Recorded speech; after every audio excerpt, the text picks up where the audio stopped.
Aujourd'hui, on partage tout avec tout le monde. Et sans le savoir, on laisse derrière soi de nombreuses traces.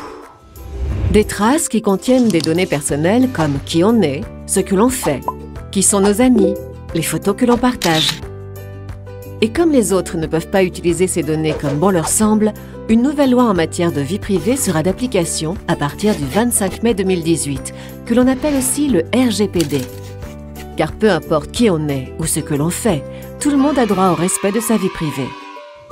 La loi vie privée prévoit dès lors pour tout le monde des droits et des obligations. Les entreprises et organisations doivent ainsi respecter des règles si elles veulent utiliser tes données personnelles. Et cela ne s'applique d'ailleurs pas uniquement au partage en ligne de tes données, comme sur les médias sociaux, mais aussi au partage hors ligne, si tu les partages par exemple avec ton club sportif ou ton école de musique. Les autres ne peuvent utiliser tes données que si tu as donné ton consentement. Mais il existe plusieurs exceptions. Par exemple, la photo sur ta carte d'identité pour pouvoir te reconnaître, le body scan à l'aéroport pour ta sécurité, ou encore la communication de ton groupe sanguin au docteur pour ta santé. Autant de données que l'on ne peut pas refuser de partager. Mais qu'entend-on exactement par consentement? Si tu coches la case « Oui, j'accepte les cookies » ou bien « Oui, cette photo peut apparaître dans mon fil d'actualité », cela signifie que tu donnes ton consentement. Ce consentement n'est alors valable que pour ton fil d'actualité et pas pour mettre ta photo dans le journal. Tu peux aussi retirer ce consentement à tout moment.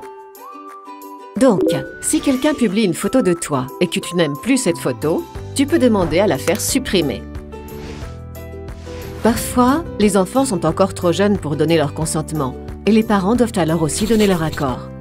Cette procédure est nécessaire pour protéger leurs données à l'égard d'inconnus, comme des publicitaires ou des personnes qui voudraient abuser de leurs informations.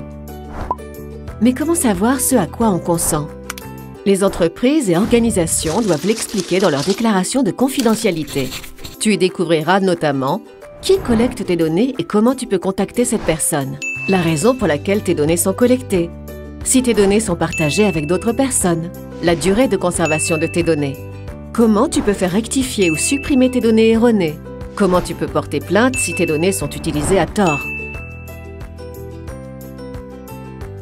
La loi vie privée implique pour toi un certain nombre de droits.